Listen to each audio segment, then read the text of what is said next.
Programa Fora da Curva, jornalismo, crítica e diversidade.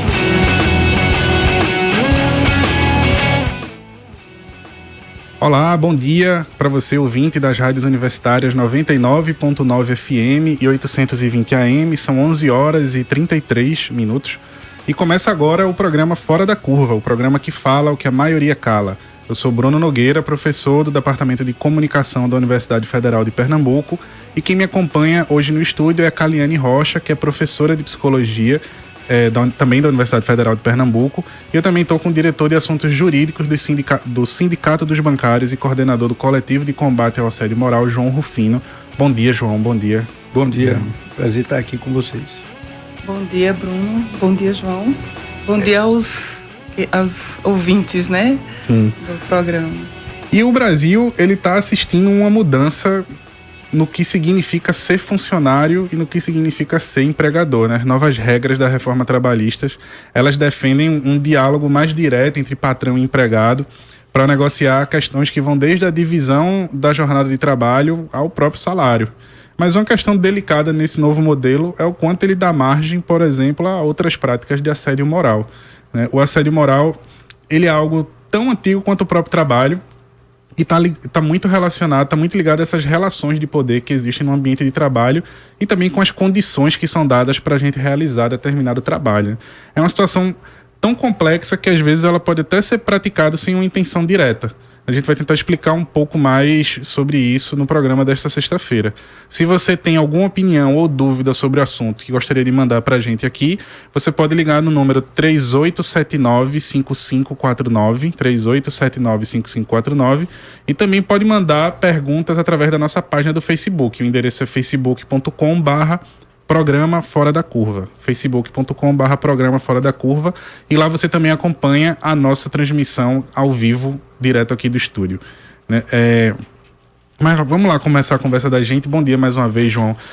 Outro dia a gente estava conversando aqui no Fora da Curva sobre trabalho escravo, e me parece que falar de assédio moral tem uma coisa parecida, pois ela aciona uma certa caricatura da imagem da gente. A gente estava comentando sobre como falar de trabalho escravo faz a gente pensar na pessoa acorrentada, do mesmo modo que falar de assédio moral joga logo aquela imagem do chefe gritando, né, do trabalhador sendo pressionado, mas não é sempre assim, né? Existe um assédio que ele é mais difícil de perceber, que é mais subjetivo.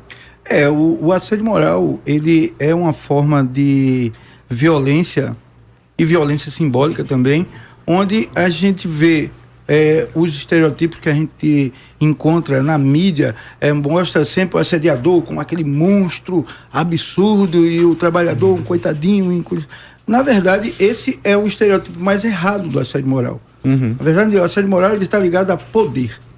Eu tenho poder e eu exerço esse poder de uma forma equivocada, errada, criminosa muitas vezes, né? Só não criminoso mesmo porque, infelizmente, a gente não conseguiu até hoje um deputado federal, um senador que transforme isso em crime na esfera nacional. A gente tem alguns projetos aqui mesmo em Pernambuco. Assédio moral é uma coisa que é alvo de uma lei estadual, onde o funcionário público tem uma proteção contra o assédio moral. Agora, o que precisa ser feito é trazer o trabalhador para o entendimento do que é o assédio moral. O assédio moral é o mesmo assédio moral social, bullying, mobbing, só que no mercado de trabalho ele se reveste de uma condição especial. Eu tenho um contrato de trabalho, uma relação que estabelece deveres e direitos para ambos os lados. Agora, bem mais direito para os patrões do que para os empregados, né? Essa reforma trabalhista, ela claramente foi desenhada pelo empresariado e empurrado goela abaixo dos trabalhadores. Hoje, lamentavelmente, assédio moral tem uma gradação de condenação. É X% sobre o valor do salário da pessoa. E isso é uma violência a mais, né? Ô Kaliane, e muitas vezes a gente é levado a encarar essas situações como uma coisa normal, né? Faz parte do dia a dia, no trabalho é assim, mas isso tem um impacto mas isso tem um outro impacto, né? Isso mexe com a cabeça da gente, mexe com o psicológico.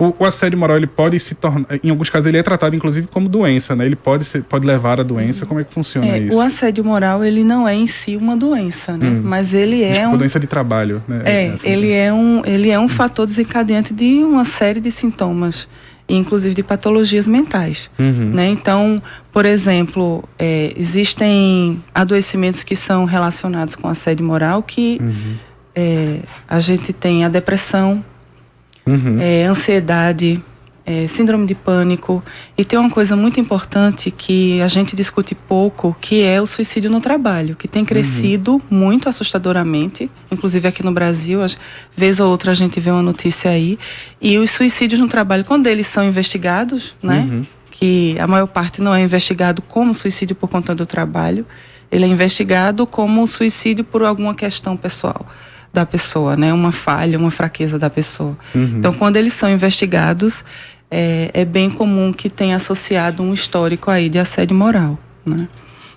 A gente tem um trabalho que foi feito por uma doutora de Brasília, que ela foi funcionária do Banco do Brasil na época em que houve um processo de tentativa de privatização do Banco do Brasil, no período de Fernando Henrique, se eu não me engano, foi esse período. Houve centenas de suicídios no Banco do Brasil. E falando com o professor Eloane, ele é de uma associação que, com a doutora Margarida Barreto, trabalha a questão de assédio moral no trabalho no Brasil, especificamente. São os dois principais pesquisadores hoje de assédio moral. Aqui no Brasil, sim. E ele disse que esse trabalho, quando foi apresentado para o Banco do Brasil, a reestruturação produtiva, ele previa que um dos efeitos nocivos poderia ser os funcionários perderem a identidade, perderem a noção e haver suicídios. E mesmo assim o Banco do Brasil implementou esse programa, né? Foi, com certeza, o momento onde a gente viu de fato o que é assédio moral institucional. Por quê? O banco obrigou os funcionários a assediarem-se uns aos outros para manter o emprego, manter sua locação. E isso foi realmente, eu acho que criminoso, por assim dizer. Isso que ele está falando é uma coisa bem importante, porque a maior parte dos casos que são conjuntos, né, assim, coletivos de assédio moral, vêm de empresas que passaram por reestruturação produtiva. Exato. Então tem uma dupla aí que é reestruturação, que é a precarização do trabalho, a flexibilização, que vai gerar, para os seres humanos, vai gerar desgaste. Esse desgaste vai ser físico, mental e moral, né? Então a gente tem aí, você falou da reforma trabalhista, que eu não considero que é uma reforma, eu considero que é uma dissolução dos direitos trabalhistas. Exato. Então, se a gente for ler hoje o que ficou no lugar, é um direito empresarial, não é um direito do trabalhador e da trabalhadora, né? Então, quando a gente tem essa dissolução desses direitos, a gente ficou agora muito mais vulnerável do que já estávamos, né? Sim. Porque nessa briga aí que a gente chama de capital-trabalho, trabalhador, seres humanos não são considerados, né? O que é considerado é o acúmulo, é o lucro, e aí se passa por cima de qualquer coisa, de qualquer pessoa para chegar às metas, né? Então a gente vê aí as grandes empresas, se a senhora permite, doutora, as grandes empresas e os conglomerados industriais, FIEP, FIS, FEComércio, FERTUDO, eles tiveram um trabalho onde eles chamam de reengenharia de pessoal. Esse grupo que reúne os departamentos jurídicos e de RH desses grandes conglomerados, eles fizeram um mapeamento de quanto estava custando a condenação das empresas por danos à saúde psíquica dos trabalhadores, inclusive muitos delas era assédio moral. E primeiro, o jurídico trabalhou a criação para o judiciário de um termo de indústria de indenizações.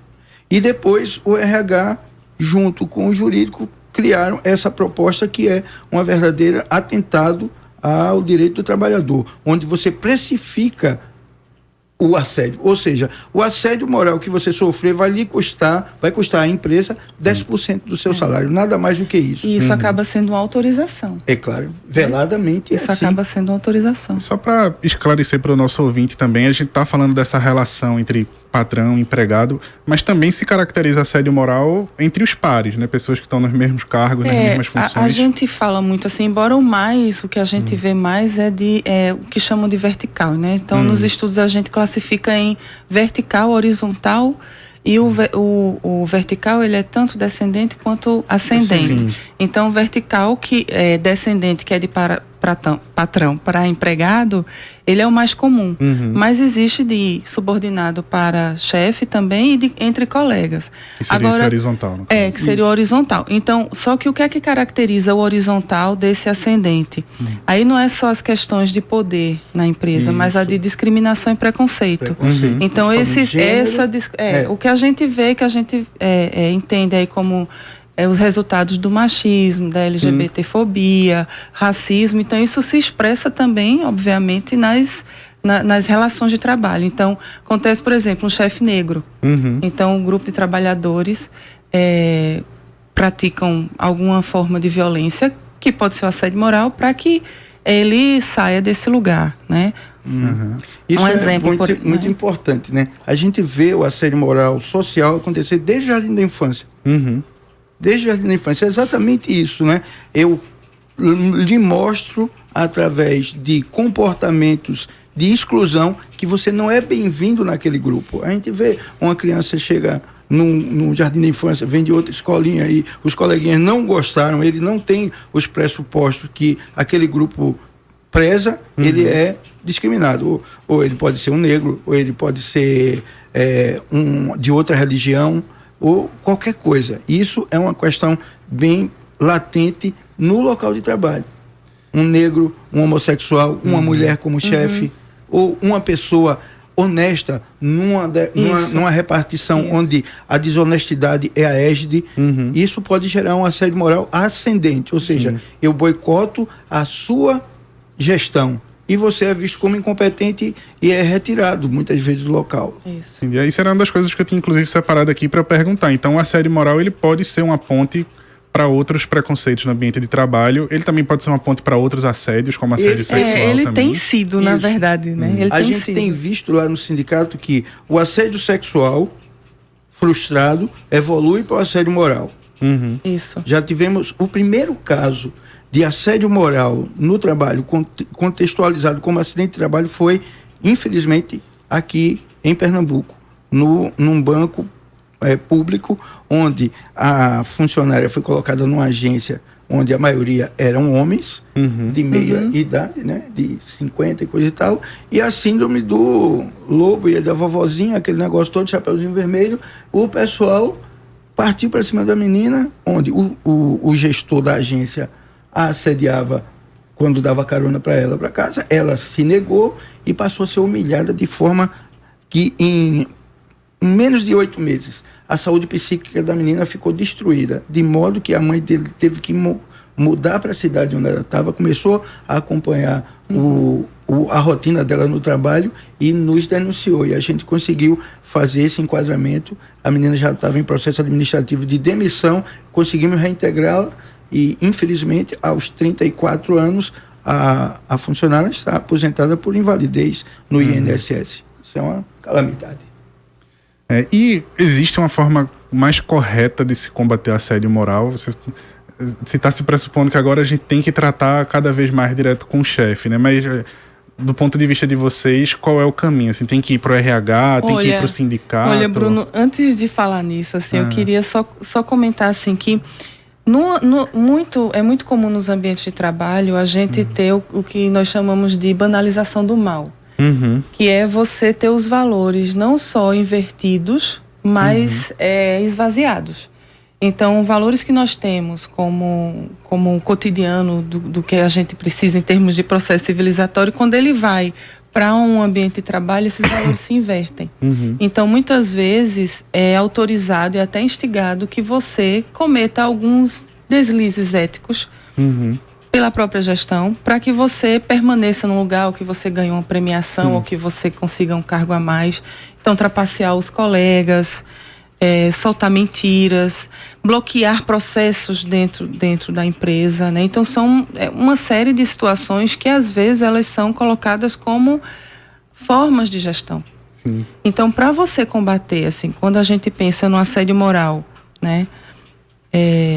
Porque o assédio moral, ele é uma violência, né? Ele é um tipo de violência. Às vezes as pessoas pensam assim, que foi xingado pelo chefe uma vez, aí diz que isso é assédio moral, né? Então existe uma tentativa hoje de caracterizar o assédio moral, e tem 3 coisas que são importantes até a gente comentar aqui para quem está ouvindo, que é a questão da temporalidade e da repetitividade e intencionalidade. Então, é algo que perdura, é uma perseguição, ela se repete e existe uma intenção nisso, existe um alvo com uma intenção, tá?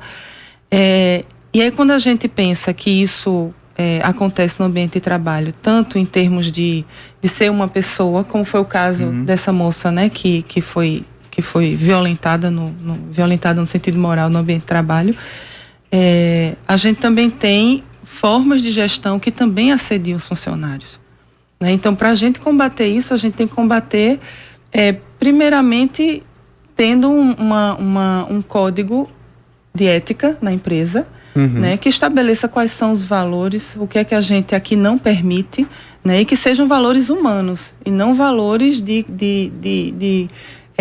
qualquer coisa a qualquer custo, né? Então, para combater, assim, eu acompanhei durante muito tempo algumas empresas em relação a isso, e as empresas estavam montando comitês de ética, né? Só que muitas vezes esse comitê não funcionava porque ele era formado por algumas pessoas que também eram assediadoras. Então, em primeiro lugar, tomar uma decisão e dizer, olha, aqui a gente não permite esse tipo de violência, né? E punir, e que seja pedagógico essa punição, para que as pessoas possam mudar a cultura organizacional, para que se respeite e que exista dignidade nas relações, né? Agora, como a gente já falou aqui, como é que a gente vai manter isso se a gente tem uma outra ordem que é muito maior que essa, né? Uma coisa que foi falado que eu acho que é muito importante a gente deixar bem enfático, né? A questão do assédio moral, algumas definições diz que não, assédio moral é muito democrático, a gente não pode tornar uma palavra tão bonita e tão valiosa como definição de como acontece o assédio moral. Ele acontece de modo perverso, né? O assédio moral que nós trabalhamos e vemos a representação é como se fosse um triângulo, onde aquele assédio moral que é praticado na esfera mais alta, ele vem ocorrendo esfera por esfera. Então, o que acontece na diretoria, acontece novamente na superintendência, acontece na agência, onde a vítima, quando desce um patamar, ela se torna o assediador. E isso, quem está na parte principal da esfera, na base da pirâmide, não tem defesa, né? A gente vê um gerente de agência, gerente geral de uma agência, que vai para uma reunião de diretoria, ele é assediado. Lá ele é assediado, ele é humilhado na frente dos seus colegas. Quando ele chega na agência, ele reproduz aquela humilhação que ele sofreu com os seus subordinados, gerentes, e os gerentes de agência com os colegas que são caixas, escriturários, e isso é importante ver e a gente ter essa ideia.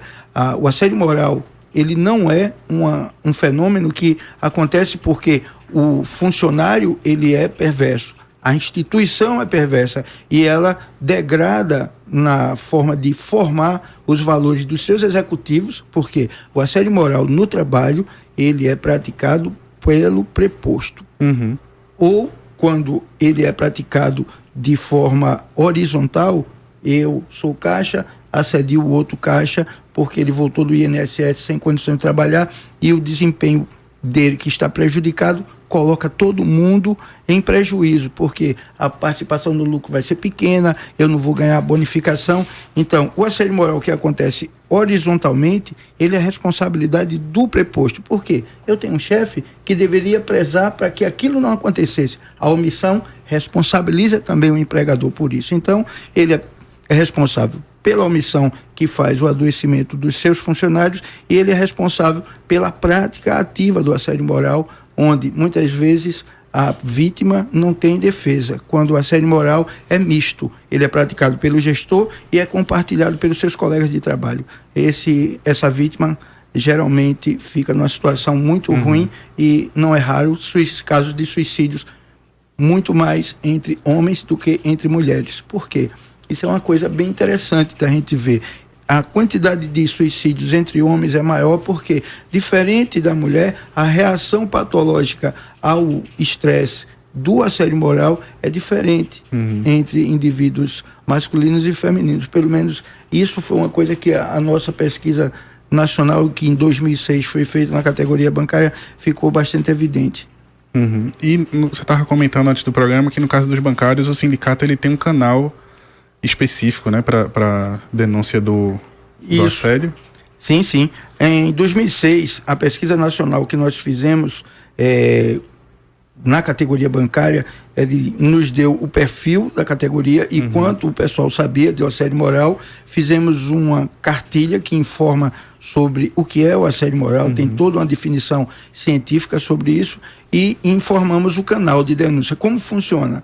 Após o sindicato fazer a investigação sobre a denúncia que chega ao sindicato, a gente não simplesmente reproduz a denúncia. Chegou, eu, assim, de forma, eu acho que irresponsável, reproduzo aquela. Não, a gente vai no local, fazemos uma investigação em loco, confirmada o assédio moral, denunciamos, a entidade denuncia o que está acontecendo, preservando o trabalhador. E o banco tem 45 dias para nos dar uma resposta sobre isso. A denúncia ela é feita no canal de internet do sindicato. Entra na página do sindicato e lá tem toda uma formalidade de a pessoa saber o que é e fazer. Uma coisa, professora, que eu achei interessante, muitas vezes a repetição, o que a gente achou no bancário, a repetição ela não acontece de forma temporal, assim. O funcionário volta, por exemplo, volta com limitações, volta do INSS com limitações, e ele é colocado numa sala, onde naquela sala ninguém está, não tem material de trabalho, e ele não vai fazer nada. Que é o que a gente chama de degradação da condição de trabalho. Aquilo vai acontecer uma vez só, mas é como se fosse instalado um botão no trabalhador, que toda vez que ele entra no local de trabalho, aquilo é ativado e ele sofre o dia todo.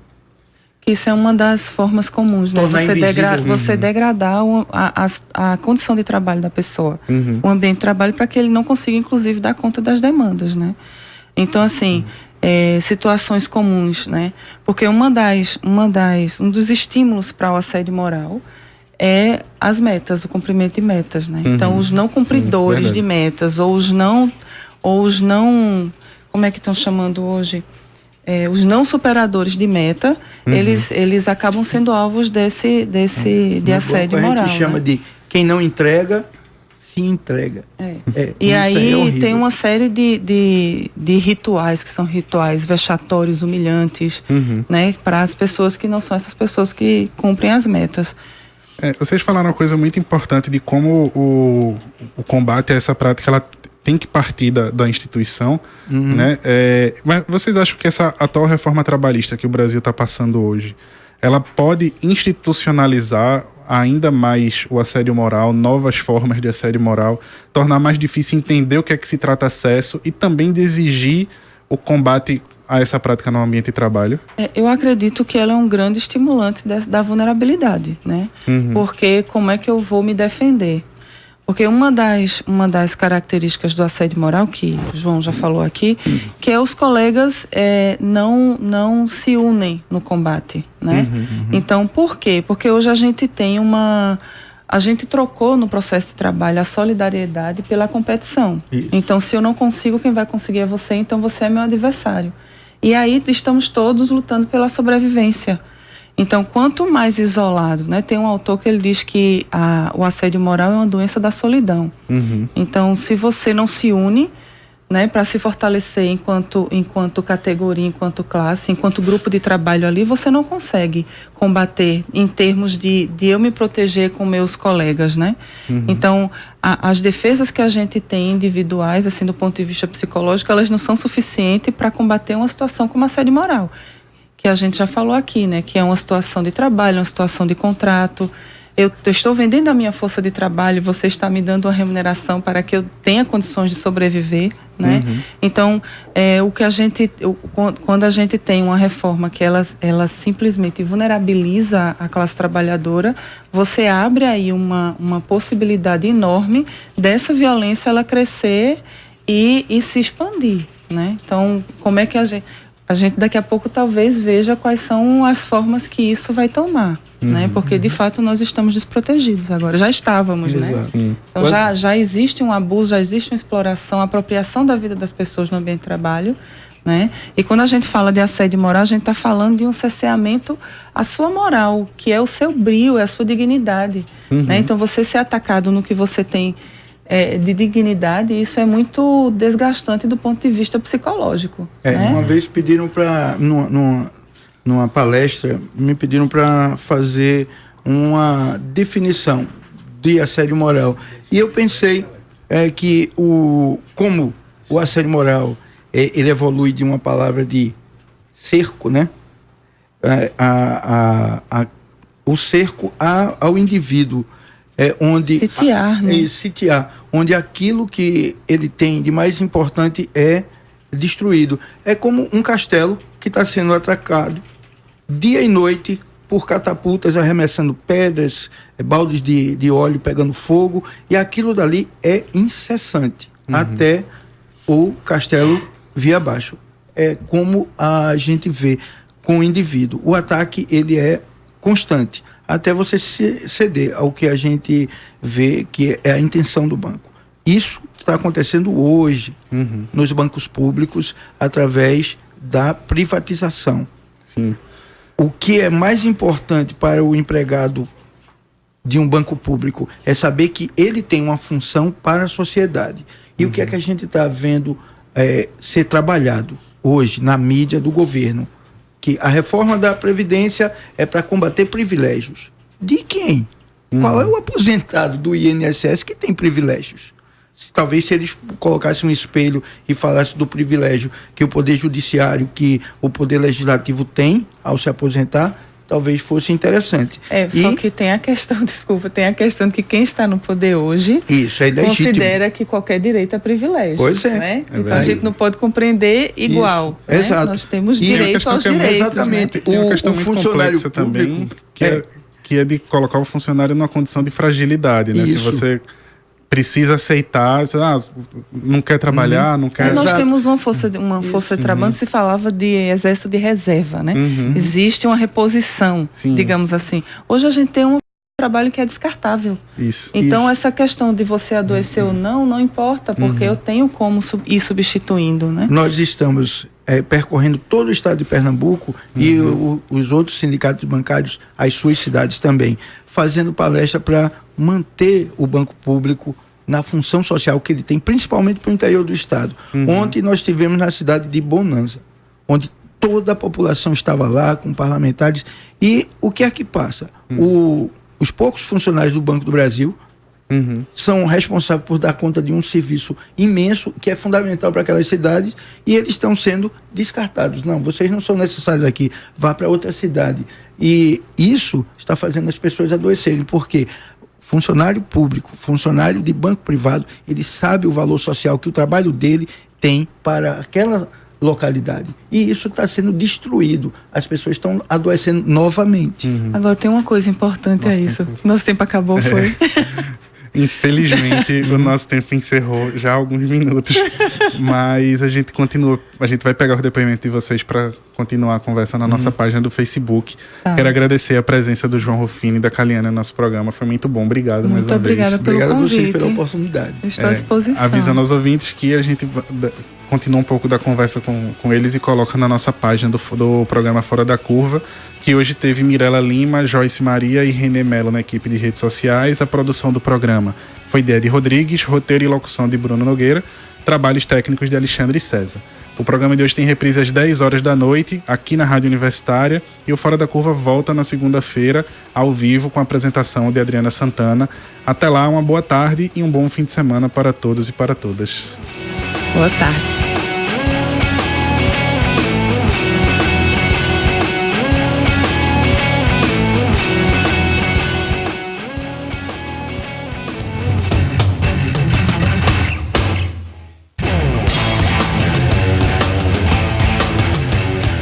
O programa Fora da Curva é uma realização do Departamento de Comunicação Social com o apoio do Departamento de Sociologia, do Núcleo de Design e Comunicação do Centro Acadêmico do Agreste e do Núcleo de Rádio e TV Universitária. Parceria com o Marco Zero Conteúdo, Centro de Cultura Luiz Freire, Centro das Mulheres do Cabo, Centro Sabiá e Terral Coletivo de Comunicação. Esse programa fica disponível nas nossas redes sociais, na nossa página do Facebook, no canal do YouTube e no Mixcloud. A música tema do nosso programa foi composta pela banda Diablo Motor. Programa Fora da Curva. A gente fala o que a maioria cala.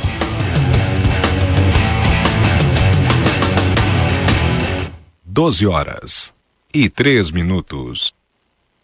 Universitária ZYD 240, 99.9 MHz, FM. Universitária. Emissora da Universidade Federal de Pernambuco. Universitária.